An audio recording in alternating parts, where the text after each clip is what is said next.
미친. 이게 실제 학교 영상이라고. 벌써 300만 뷰 찍었는데 여기 미국의 어느 방송사 회의실에서 한 초등학생의 영상을 보고 기겁하고 있습니다. 곧바로 취재를 가야 한다며 서둘러 짐을 챙겨 회의실을 나가고 있는데요. 도대체 학교에서 무슨 일이 벌어진 건지 오늘의 사연을 한번 알아보겠습니다. 안녕하세요. 저는 뉴욕의 한 초등학교에서 뮤지컬 동아리를 다니고 있는 제시카의 엄마입니다. 제시카는 제게 눈에 넣어도 아프지 않을 소중한 딸이에요. 처음엔 제가 아이를 낳는 건 커녕 결혼도 못할 줄 알았는데 우연히 남편을 만나 운명처럼 사랑에 빠졌습니다. 그런데 행복할 줄만 알았던 저희는 긴 암흑기를 가지게 되었죠. 바로 아이 때문입니다. 결혼하고 곧바로 아이를 가지려고 노력했지만 나이가 많아서인지 잘 되지 않았습니다. 5년 넘게 임신을 시도하다가 몸과 마음이 지쳐 단념하려고 할 때 정말 기적처럼 아이가 찾아와 주었습니다. 모두들 마음을 편하게 먹는 게 제일 중요하다던데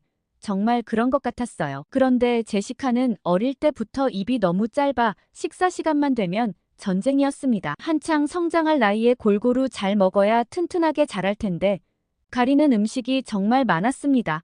가뜩이나 미숙아로 태어나 다른 아이들보다 키도 좀 작고 잔병치레도 종종 했는데 그게 전부 아이를 늦게 가진 제 탓인 것만 같았거든요. 그래서인지 늘 아이 먹는 것 하나도 신경을 많이 쓰며 키웠습니다. 하도 밥을 안 먹으니 밥 시간마다 쫓아다니며 먹이기도 해보고 눈물 쏙 빠지게 혼내며 끼니를 굶기기도 했어요. 그런데 결국 지는 건 저희 부부였죠. 끼니를 한 번이라도 걸으면 속으로 전전긍긍하며 얼마나 걱정했는지 몰라요. 집에서도 이런데 초등학교를 보내고 나서 저의 고민은 날이 갈수록 커졌습니다. 미국 학교 급식은 참 말도 안 되는 수준인 거 혹시 아시나요? 제가 어릴 때도 늘 콩이나 치즈, 브리또와 탄산음료 정도가 전부였어요. 냉동식품이 나오는 건 아주 예산일이고 브리또 대신 베이글이나 햄버거 또는 피자가 번갈아가며 나왔어요. 영양적으로도 최악인 음식이지만 맛까지 없었습니다. 기름에 축축하게 젖어 있거나 냉동식품을 잘못 해동해 너무 딱딱하거나 차가운 날도 있었죠. 그래서 급식 대신 차라리 스낵바에서 피자 한 조각씩 사 먹었던 기억이 있어요. 그런데 충격적인 건 저 어릴 때나 지금이나 큰 차이가 없다는 거죠. 저희 아이가 좀 튼튼하고 건장하면 저도 고민을 덜 했을 텐데 가뜩이나 부실한 애라 한 끼 먹는 거라도 좀 잘 먹었으면 했어요. 저의 이런 고민은 제가 오피스로 출근하면서부터 더 심각해졌습니다. 그 전까지는 재택도 하고 근무 시간도 좀 조정해서 어떻게든 시간을 내어 도시락을 챙겨보내곤 했어요. 물론 제가 싸주는 도시락이라고 해봤자 과일이나 야채 샌드위치 정도지만 그래도 급식보단 나았으니까요. 그런데 진급을 하고 나서부터는 현장에서 챙겨볼 일들이 많아 도시락까지 쌀 여유가 없었습니다. 그래서 하는 수 없이 매일 용돈을 넉넉히 보내서 급식이 별로면 그냥 스낵바에서 사 먹으라고 신신당부를 했죠. 그런데 저는 제시카의 지갑을 보고 깜짝 놀랐어요. 제가 늘 사 먹으라고 챙겨주는 용돈이 그대로 모여 있더라고요. 그래서 제시카에게 물어봤더니 스낵바도 거기서 거기라 그냥 대충 급식으로 나온 거 조금 먹는다는 거예요. 그러면서 밥 먹는 것보다 애들이랑 노는 게 더 재밌으니까 사실 거의 다 남기고 친구들이랑 놀러 간다고 했습니다. 다른 애들도 어차피 밥 제대로 안 먹고 다 버려버리니까 자기도 그렇게 한다고요. 제시카의 이야기를 듣는데 머리가 지끈거렸습니다. 저라도 가뜩이나 먹기 싫은데 애들이 다 버리고 놀러 나가면 따라 나갈 것 같았거든요. 도대체 이 일을 어떻게 해야 하나? 사람이라도 써서 아침에 도시락이라도 좀 만들어 보내야 하나? 고민이 이만저만이 아니었습니다. 그러던 어느 날 저녁 먹으라고 아이를 몇 번이나 불렀지만 제시카가 도저히 방에서 나오지 않았습니다. 평소에 밥을 잘 안 먹긴 해도 아예 자기 방에 틀어박혀 있었던 적은 없었는데 무슨 일인가 했죠. 제시카에게 왜 밥 먹으러 안 내려오냐고 물어보고 나서 저는 아이의 대답을 듣고 놀라 소스라쳤습니다. 배가 부르다고 하더라고요. 아니 아침은 시리얼로 대충 먹었고 분명 점심때 학교 급식은 먹지도 않고 다 버렸을 텐데 이젠 거짓말까지 하나 싶었죠. 그러자 제시카가 휴대폰을 꺼내어 사진을 보여줬어요. 오늘 방과 후 뮤지컬부 연습할 때 초이 엄마가 김밥을 싸줬다고 말이죠. 그래서 초이는 처음 들어보는데 전학생이냐고 물어봤습니다. 제시카 말로는 초이는 최근에 한국에서 전학 온 친구인데 뮤지컬부에 들어 알게 되었고 노래도 잘하고 똑똑해서 애들이 다들 좋아한다고 했어요. 아니 학교에 아이들 먹으라고 직접 음식을 해서 보내다니 저는 정말 충격이었어요. 그런 생각을 한 번도 해본 적이 없거든요. 게다가 뮤지컬 아이들이 30명은 거뜬히 넘는데 저렇게 많은 양을 손수 만들어 보냈다는 게 대단해 보였습니다. 아무튼 제시카는 그 김밥이 정말 맛있었다며 참기름이라는 게 겉에 발려져 있어 반짝거리는데 그게 고소한 맛을 내는 거라고 신기해 하더라고요. 그런데 제시카 반응이 정말 의아했습니다. 제가 한국 음식이 유행이기도 하고 워낙 몸에 좋은 음식이라고 하니 품절되는 걸 한참 기다려 마트에서 냉동김밥을 몇 번 사줘봤거든요. 그때도 그나마 다른 음식보다는 잘 먹고 맛있어 하긴 했지만 분명 이런 반응은 아니었죠. 제시카는 냉동 김밥이랑 초이 엄마가 직접 싸준 김밥은 차원이 다르다며 씹히는 밥알의 식감이 비교가 안 된다는 말을 하면서 엄마도 꼭 한번 먹어봤으면 좋겠다고 했어요. 그러곤 자기 배 한번 보라며 옷을 쑥 들어서 볼록하게 나와 있는 배를 통통 두드리더라고요. 이유야 어찌됐든 얘가 이렇게 맛있고 배부르게 먹었다니 정말 기뻐서 초이 엄마에게 절이라도 하고 싶었어요. 다음에 냉동 김밥 말고 직접 내가 한번 만들어줘 봐야겠다 생각했던 날이었죠. 그런데 다음날 아이가 학교에 있을 시간인데 웬 영상을 하나 보냈습니다. 평소 학교에서는 연락을 잘 하지 않는 아이인데 걱정스러운 마음에 영상을 틀어봤죠. 영상을 본 저는 두 눈이 휘둥그레졌습니다. 영상에는 빨간 양념에 튀김이 가득 있었고 뮤지컬 친구들이 정말 맛있게 먹는 모습이었어요. 게다가 제시카도 그 음식을 정말 맛있게 먹고 있는 걸 보여주었죠. 그러고는 오늘도 저녁 못 먹을지도 모른다며 이거 먹고 또 배 터질 것 같아 라고 하며 영상이 마무리되더라고요. 저건 또 뭔가 싶어 제가 문자로 물어보니 양념치킨이라는 건데 초이 엄마가 또 보내주셨다고 했어요. 어제 아이들이 김밥을 정말 잘 먹었다는 얘기를 듣고 한 번 더 보냈다고 했습니다. 그 말에 저는 그 엄마를 꼭 한번 만나고 싶은 마음이 들었어요. 음식 솜씨도 물론 훌륭하지만 자기 시간과 정성을 들여 다른 집 아이들까지 저렇게 챙기는 엄마는 난생 처음 보거든요. 미국 엄마들과는 차원이 달랐어요. 얘기만 들어도 참 좋은 사람일 거란 생각이 들었습니다. 며칠 후 학교에서는 긴급 학부모회가 소집되었습니다. 이런 일은 매우 드문 일이라 학교에 무슨 일이 터졌나 싶었죠. 알고 보니 그 학부모 회의는 급식에 불만이 잔뜩 쌓인 학부모들이 교장 선생님께 대면을 요청한 자리였습니다. 일이 바빠 잘 모르고 있었는데 평소 저 역시 학교 급식에 불만이 많았던지라 꼭 가야겠다고 생각했죠. 그런데 한편으로는 혹시 초이 엄마를 만날 수 있지 않을까? 라는 생각이 들면서 설레더라고요. 모임이 끝나면 고마운 마음에 꼭 따로 만나 차라도 한 잔 대접해야겠다고 생각했습니다. 학부모 회장을 비롯해 학교에 모인 엄마들은 불만이 가득했어요. 아이들에게 제공되는 음식이 굉장히 고칼로리에다 채소가 부족해 영양 불균형이 너무 심각한데 왜 계속 메뉴들이 바뀌지 않고 거기서 거기인지 의문이라며 말이죠. 교장 선생님께서는 학부모님들의 그런 생각을 충분히 받아들이고 심각성을 본인도 느끼고 있다고 하셨어요. 그렇지만 학교에 있는 조리사 팀들이나 영양사도 매번 같은 스타일로 일을 하다 보니 혁신적으로 무언가를 바꾸기가 굉장히 어렵다고 하셨어요. 그러나 이 일이 중대한 사안인 만큼 당장 내일부터는 좀 달라진 메뉴를 제공하겠다고 지켜봐 달라고 하셨죠. 교장 선생님께서 책임지고 말씀하시는 바람에 엄마들은 일단 알겠다고 하고 돌아가기로 했습니다. 그런데 아무리 둘러봐도 초이 엄마로 보이는 사람은 없더라고요. 아쉬운 마음이 들었지만 다음을 기약할 수밖에 없었습니다. 저는 집으로 돌아가자마자 제시카에게 교장 선생님께서 내일부터 급식을 바꿔주기로 하셨다며 좀 달라질 거라고 했죠. 다음날 제시카는 달라진 거 하나 없다며 똑같다고 얘기하는 거예요. 그래서 저는 점심시간에 급식 사진 좀 보여달라고 했습니다. 그런데 한 달간 제시카가 찍어온 사진들은 충격적이었죠. 메인 메뉴 하나와 사이드로 피자, 타코, 샐러드, 프레첼 등 여러 가지로 구성되어 있어 옛날보단 나은 것 같다고 생각했습니다. 그런데 메인 메뉴는 일주일간 똑같은 음식이 그대로 나왔고 예전보다 잘 데워져 나오긴 하지만 음식이 너무 짜다고 했죠. 가끔 야채 볶음밥 같은 음식들이 나와 좀 나았지만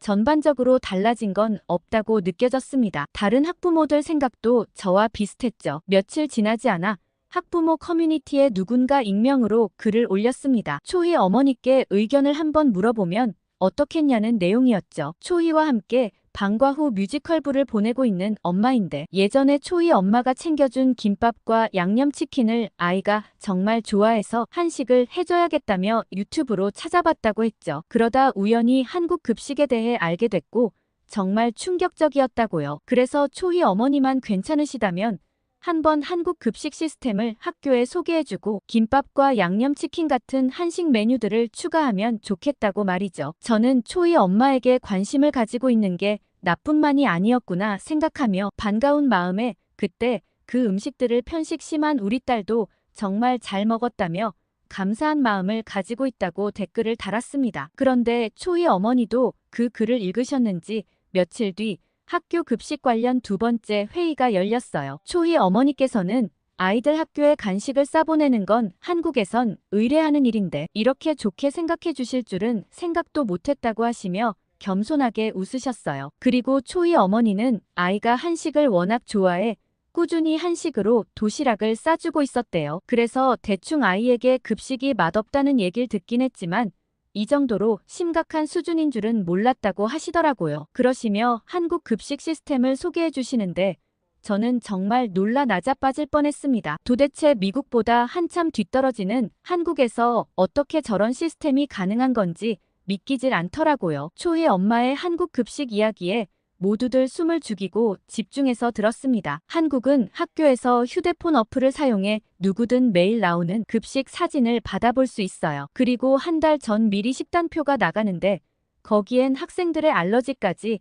전부 다 표시되어 있습니다. 또한 매일 새벽 학부모 2명이 영양사와 함께 급식 모니터링을 실시해서 급식실로 들어오는 식자재들의 상태라든지 조리실의 위생 상태, 그리고 그날 나가게 되는 급식에 대한 설명을 들을 수 있어요. 당연히 급식 모니터링을 할 때는 위생복과 마스크를 꼼꼼히 갖추고 실시하고 있으며 학교의 모든 음식은 급식실에서 조리사들이 직접 만드는 편인데 냉동식품이나 완제품은 거의 나오지 않았던 것 같아요. 학교 규모가 크든 작든 학교 급식실 안에서 모든 음식이 만들어지고 예전 초희가 다녔던 학교는 전교생이 1000명 정도 되는데 인원이 많은 곳에서는 영양사 선생님이 단가를 조절해 반찬 개수가 더 많이 나오기도 했어요. 또한 학교에서 제공되는 모든 식자재들은 유기농 제품으로 국가에서 직접 경쟁업체들끼리 입찰을 붙여 진행하죠. 그리고 모든 조리사와 영양사들은 매년 안전과 위생 교육을 의무적으로 받도록 되어 있어요. 라는 초의 엄마의 말이 끝나자마자 모두들 입을 벌린 채 할 말을 잃었습니다. 그런데 이어지는 말에 더더욱 경악할 수밖에 없었죠. 그 모든 게 무상급식이라고 하더라고요. 한국은 도대체 어느 정도 수준이길래 저 정도 시스템을 무료로 제공할 수 있는지 상상이 안 갔습니다. 교장 선생님과 함께 온 영양사 선생님도 어안이 벙벙한 표정을 하시며 할 말을 잃으신 듯 했어요. 그리고 초희 엄마는 말을 계속 이어갔습니다. 학교에서 매번 영양가 없는 비슷비슷한 음식들이 많이 나와 아이들이 흥미가 없는 것 같던데 혹시 새로 조리팀을 꾸리면 어떻겠냐고 했어요. 한국 시스템을 모두 따라하기에는 절대 역부족이라 어려울 것 같고 한국 이모님 한 명이 손 잘 맞는 팀을 꾸리면 어느 정도 급식 퀄리티는 올릴 수 있을 것 같다고 말이죠. 모든 학부모들은 초희 엄마의 말에 적극 찬성하며 저렇게 운영해달라고 교장 선생님을 압박했어요. 교장 선생님은 안 그래도 계약 기간이 종료 시점이라 고민하고 있었는데 좋다고 하시며 적극 추진해 보시겠다고 하셨어요. 교장 선생님께서는 초희 엄마의 도움을 받아 수소문 끝에 한국에서 살다 오신 조리사분을 찾을 수 있었고 2주 정도는 현 체제를 유지한 다음 새로운 팀으로 바꿔 운영한다고 했어요. 모두들 처음엔 무슨 2주 정도나 걸리냐며 불만이 가득했지만 한국 조리사분께서 절대 대충대충 하기 싫다며 못해도 2주는 줘야 조리도구도 바꾸고 사람들도 가르치고 한다며 딱 잘라 말하셨다고 하더라고요. 그 말에 저는 신뢰감이 확 쌓이면서 더욱 앞으로 바뀔 급식이 기대되었습니다. 그러던 어느 날 학교에서 종이 한 장이 날아왔어요. 무슨 종이인가 싶었는데 저는 깜짝 놀랐습니다. 한 달간의 식단표가 나와 있는 거 아니겠어요? 식단표에는 한식 메뉴가 골고루 들어있었는데 불고기와 제육볶음, 닭갈비 같은 단백질뿐만 아니라 각종 채소와 과일 메뉴도 들어있었습니다. 제시카는 이미 식단표에 먹고 싶은 걸 형광펜으로 칠해놓고 냉장고 앞에 턱 붙여두더라고요. 초이한테 한국 메뉴를 물어봤다며 빨리 전날이 왔으면 좋겠다고 하면서 말이죠. 미국 아이들은 낯선 음식에 대한 거부감이 있는 편인데 아무래도 방과 후 뮤지컬 아이들은 이미 초이 엄마의 한식을 먹어봤던지라 기대에 부풀었어요. 긴 2주가 지나고 바뀐 조리팀으로 급식이 실시되는 첫날이었습니다. 제시카는 아침 일찍부터 일어나 빨리 급식 먹고 싶다며 기대가 잔뜩 된다고 하더라고요. 그런데 저는 아무래도 좀 걱정스럽기도 했어요. 당연히 미국 아이들은 피자나 감자튀김 같은 밀가루 음식이나 튀긴 음식들을 좋아해서 싫어하는 아이들이 있으면 어쩌나 싶었죠. 그날 저녁 학교에서 돌아온 제시카의 말을 듣고 놀라지 않을 수 없었습니다. 처음엔 아이들이 그냥 피자 먹고 싶다고 하고 이건 좀 너무 이상하다며 거부감을 표현했다고 해요. 그런데 이미 한식에 대한 좋은 기억이 있는 뮤지컬 아이들이 정말 맛있게 먹기도 하고 음식에서 나는 고소한 냄새를 참지 못하고 한두 명씩 맛을 보기 시작했다고 하더라고요. 그리고 그날 한국 조리사분이 이끄는 조리팀에 대한 아이들의 반응은 말 그대로 대박이었습니다. 그날부터는 매일 12시쯤 오늘 나가는 메뉴에 대한 급식 사진을 받아볼 수 있었는데 놀랍게도 조금씩 스타일을 바꿔 미국 아이들이 적응하기 쉽게 해주셨더라고요. 처음부터 낯선 한국 음식을 먹게 되면 불편할 수 있으니 아이들이 친숙하게 적응할 수 있도록 튀김 요리부터 시작해서 점점 무침이나 찜 요리 스타일로 넘어가 주셨어요. 한국 아주머니의 센스를 느낄 수 있었죠. 아이들 건강을 위해 단백질이 잔뜩 들어간 식단은 물론 두부나 가지를 이용해 탕수육을 만들기도 하고 직접 레몬 시럽을 만들어 건강한 소스를 만들어주시기도 했어요. 그전엔 고칼로리의 소스들만 잔뜩 먹고 케첩도 토마토니 야채라고 봐야 되나 싶을 식단이었던 적이 있었는데 건강한 식단이라 학부모들의 마음을 사로잡은 것은 물론 아이들도 대만족이었죠. 제시카는 밥을 빨리 먹어야 다시 한 번 더 받아서 먹을 수 있다며 늦게 가면 반찬이 안 남아서 마음이 급하다는 말까지 하더라고요. 늘 잔반 남기고 놀러 나가기 바빴던 애들이 이제 얼른 먹고 한 번 더 받는 일까지 생기다니 정말 감사한 일이었어요. 어느 날 제시카는 급식에 비빔밥이 나왔는데 진짜 최고라며 이거 한번 해달라고 애원하더라고요. 얘가 정말 밥 안 먹여서 속 썩이던 애가 맞나 싶었습니다. 비빔밥은 슬쩍 봐도 굉장히 손이 많이 가는 음식 같아 보였어요. 재료만 해도 5가지가 넘고 일일이 다듬고 손질해야 했는데 이런 음식이 급식에 나오다니 놀라웠죠. 바뀐 조리팀에서 하나하나 정성스레 아이들 식사를 준비해 주시는 것 같아 감사한 마음이 절로 들었습니다. 그러던 어느 날 집에 있던 제시카가 갑자기 소리를 꽥 질렀습니다. 아이에게 큰일이 생겼나 걱정되는 마음에 얼른 제시카의 방으로 올라갔죠. 아이는 휴대폰을 보며 경악을 했던 거였어요. 제시카는 얼마 전 급식에 나온 양념치킨이 정말 맛있어서 치킨을 더 먹으려 아이들이 허겁지겁 줄을 서는 영상을 유튜브에 올렸는데 그게 대박이 났다지 뭐예요. 저는 고작 몇 명 본 거 가지고 아이가 호들갑 떤다고 생각했지만 조회수는 이미 200만을 넘어가고 있었습니다. 댓글과 좋아요가 어마어마하게 달렸어요. 댓글에는 어느 학교냐며 저 학교에 다니고 싶다. 양념치킨 진짜 맛있는지 궁금하다. 어떤 맛인지 알려달라. 저 학교에 다녔으면 난 아마 돼지가 됐을 거다.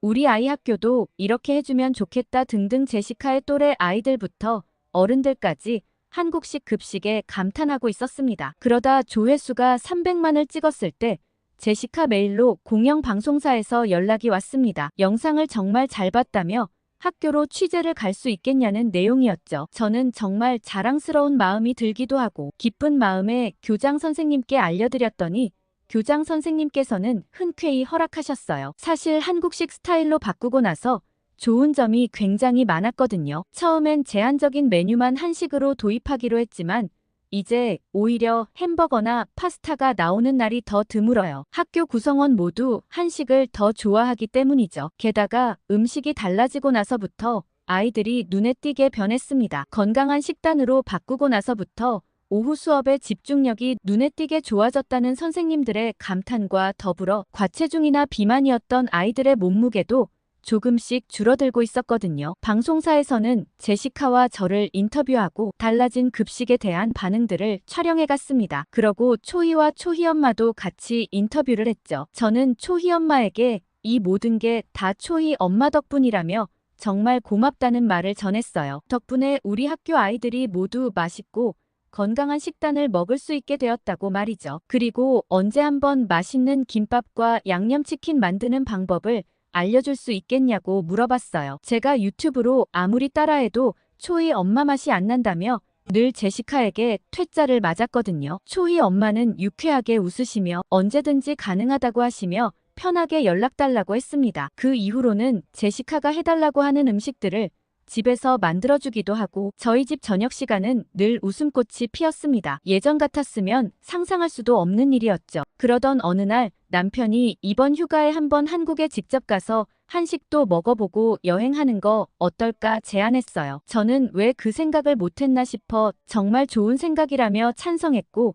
제시카도 너무 좋아했죠. 제시카는 동네방네 친구들에게 한국 가서 더 맛있는 거 많이 먹고 올 거라고 자랑하고 다니며 초이에게 한국 음식 중에 꼭 먹어야 할 걸 알려달라며 휴대폰 가득 음식을 적어오기도 했어요. 저도 남편과 함께 어떤 음식을 먹어봐야 할까 매일 유튜브를 달고 살았죠. 남편은 부대찌개가 먹어보고 싶다고 했어요. 미국에서는 스팸을 입에도 안 대는 남편이 부대찌개가 궁금하다니 의아했죠. 남편은 그런 스팸이라도 한국 양념이 들어가면 다를 것 같다며 비주얼이 너무 특이하고 거기에 라면 사리랑 떡 사리를 꼭 넣어 먹어보고 싶다고 하더라고요. 제시카는 초이가 돼지갈비를 알려줬는데 달달한 맛은 물론이고 직접 식당에서 구워 먹을 수 있어서 재밌을 것 같다며 꼭 가자고 얘기했죠. 사진을 찾아봤더니 좀 거뭇거뭇한 색깔이라 이게 맛있을까 의아했어요. 그렇지만 입 짧은 우리 애가 저렇게 반짝반짝한 눈으로 설명하는데 뭔들 다 사주고 싶었어요. 그리고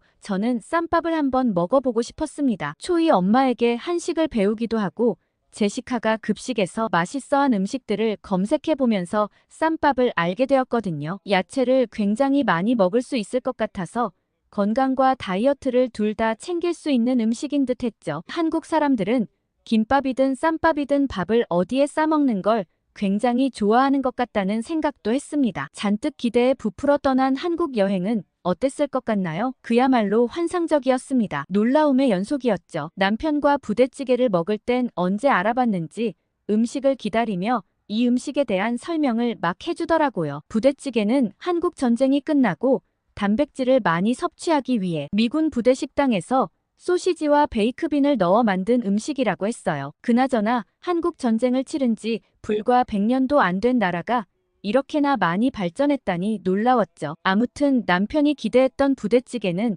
생각보다 매웠습니다. 그러나 다양한 재료들이 어우러져 오묘하게 계속 땡기는 맛이었죠. 게다가 미국에서 먹던 스팸과 부대찌개 속의 스팸은 차원이 달랐어요. 어떤 양념을 쓰냐에 따라 이렇게 맛이 달라지다니 놀라웠죠. 제시카는 부대찌개 안에 라면에 폭 빠졌어요. 매워서 계속 사이다를 들이키면서도 너무 맛있다며 멈추질 못하더라고요. 학교에서 배웠는지 젓가락질도 꽤 능숙하게 잘했습니다. 저는 부대찌개 안에 떡사리가 정말 마음에 들어서 이건 밖에서 따로 사 먹어야겠다는 생각이 들었습니다. 검색해보니 그 종류가 매우 다양하더라고요. 근처 떡집을 가면서 저는 이거랑 일본의 모찌랑 똑같은 건가 생각했죠. 그러나 그새 남편이 모찌와 떡을 검색해서 알려주는데 떡은 곡식의 가루분말들을 섞어 반죽을 만들어 찌고 빚은 음식이고 모찌는 찹쌀로 만들어 빚기만 하면 되는 음식이라고 했죠. 모찌가 훨씬 쉽고 떡은 손이 많이 가는 음식이라고 했어요. 저희가 한창 모찌와 떡 얘기를 하는 사이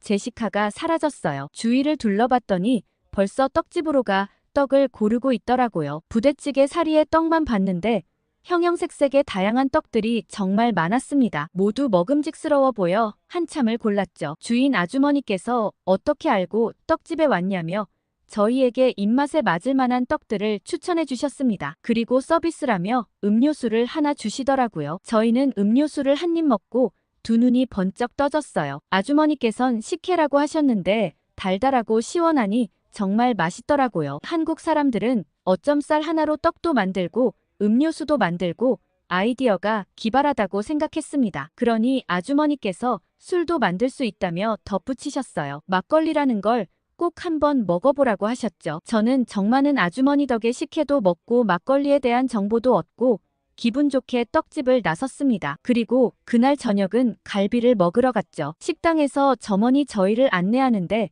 살짝 이상한 느낌이 들더라고요. 식탁이 파손된 건지 구멍이 뻥 뚫려 있는데도 앉으라고 하는 거예요. 뭔가 잘못된 것 같아서 말하려는데 엄청 뜨거운 화로를 들고 들어와 구멍에 쏙 집어넣었어요. 제시카가 고기를 직접 구워 먹는다고 하더니 이렇게 눈앞에서 바로 구워 먹을 줄은 상상도 못했어요. 제시카는 재밌겠다며 박수를 쳤죠. 보통 미국에선 화로와 테이블을 오가며 구운 고기를 옮기고 왔다 갔다 하는데 여기선 따뜻한 고기를 바로 먹을 수 있다는 게 정말 큰 장점 같았어요. 이런 기발한 아이디어는 어디서 나오는 건지 놀라웠습니다. 미국에 이 구멍 뚫린 테이블을 하나 사서 마당에 두고 싶었죠. 직원분들께서는 고기를 들고 와 직접 불판에 올려 구워주셨어요. 게다가 고기를 나이프가 아니라 가위로 잘라주더라고요. 고기를 가위로 자른다는 생각은 못 해봤는데 정말 획기적이었어요. 친절한 직원들이 맛있게 구워주신 덕에 불편함 없이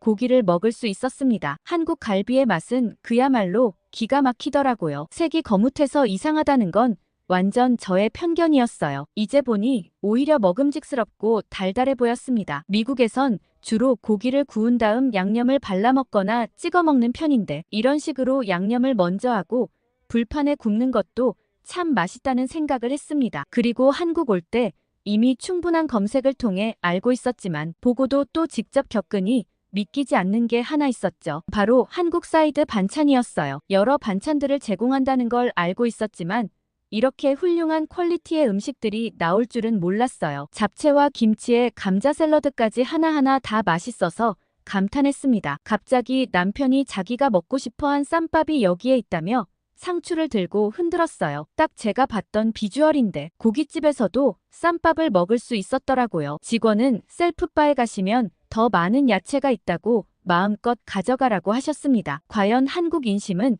끝이 없다는 생각이 들었죠. 상추에 밥을 올리고 양념된 고기를 올린 후 쌈장을 찍어 먹으니 한입 가득 행복함을 느낄 수 있었습니다. 그렇게 저희는 여행하는 동안 맛있는 음식들을 먹으며 즐거운 여행을 하고 돌아왔죠. 한국의 음식이 정말 놀랍다는 걸 또 한 번 느꼈습니다. 그리고 더 열심히 한식을 연구 중이죠. 다음에 김장 시즌이 되면 초이 엄마를 따라 진짜 김장도 한번 해보려고 생각하고 있어요. 한국 사람들의 음식에는 단순히 배를 채우는 게 다가 아니라 함께 나누는 정과 따뜻함이 배어 있었습니다. 다음에 한국에 가면 더 다양한 음식을 먹어보고 오려고 해요. 오늘 제시카 어머니가 보내주신 사연 어떻게 보셨나요? 뉴욕 학교에 한국 음식이 이렇게 큰 인기를 끌다니 흐뭇한 일이네요. 다음에 더 재밌는 이야기로 돌아오겠습니다. 이상 감동 필름이었습니다.